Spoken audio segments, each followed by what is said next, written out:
All'ingresso campeggia questo cartellone rivolto soprattutto a loro, ai piccoli, che sono i primi a mettere piede nel piccolo centro montano dopo un breve viaggio. Arrivano da Menfi ospiti di un centro di accoglienza accreditato e regolarmente riconosciuto.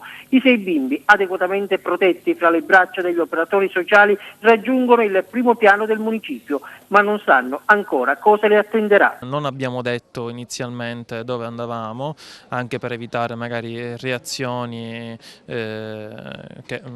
poco gestibili da parte dei bambini, quindi abbiamo preferito non dire nulla e li stiamo preparando in questo momento.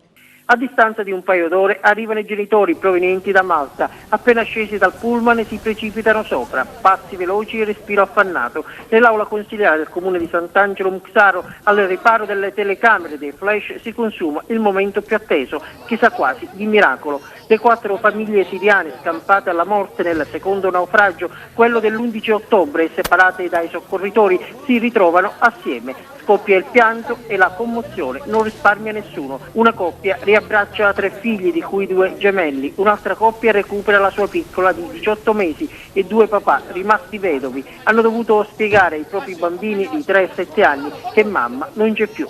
Poi via, ma dal Palazzo Comunale, non da Sant'Angelo Muxaro, dove resteranno per rifarsi una nuova vita.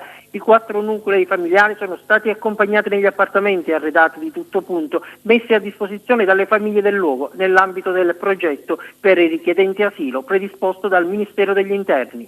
Abbiamo pensato subito di ospitarle nel comune Sant'Angelo Muchisaro perché abbiamo trovato sia il sindaco in prima persona e anche tutta la popolazione una voglia di ospitare, di conoscere queste famiglie. Ci siamo riusciti, spero che il nostro obiettivo viene raggiunto, che è quello dell'integrazione all'interno della comunità di Sant'Angelo Muchisaro. Dobbiamo fare un percorso, prima di ogni cosa insegnare loro la lingua italiana, questo avviene tramite i nostri mediatori culturali che saranno sul posto, avviene anche tramite i bambini che li scriviamo subito sull'istituzione scolastica, perché sappiamo che ci sono bambini da 10 mesi, quindi faranno il nido, fino ad arrivare a 6 anni che andrà alla prima scuola elementare.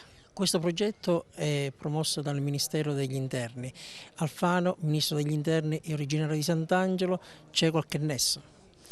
No, non c'è nessun annesso, anche perché noi siamo di Favara e è capitato. È capitato anche che il sindaco si chiamasse Alfano, è stata tutta una coincidenza. Una piccola comunità, un grande gesto. Sant'Angelo Muxaro, ormai con poco meno di 1500 anime, apre le porte all'accoglienza, all'integrazione, alla solidarietà. È una scelta che abbiamo fatto tempo fa, abbiamo dato la disponibilità per accettare queste persone e dare quello che possiamo, l'accoglienza, la migliore accoglienza che possiamo. Sappiamo da dove arrivano, sappiamo quali sono le problematiche e la vita che li ha portati ad arrivare qua da noi in Sicilia. Sindaco, è anche un modo per vivacizzare, per movimentare una comunità, quella sant'angelese, che di anno in anno si sta spopolando. Più che il primo punto importante non è vivacizzare il paese, il primo punto importante è accogliere queste persone.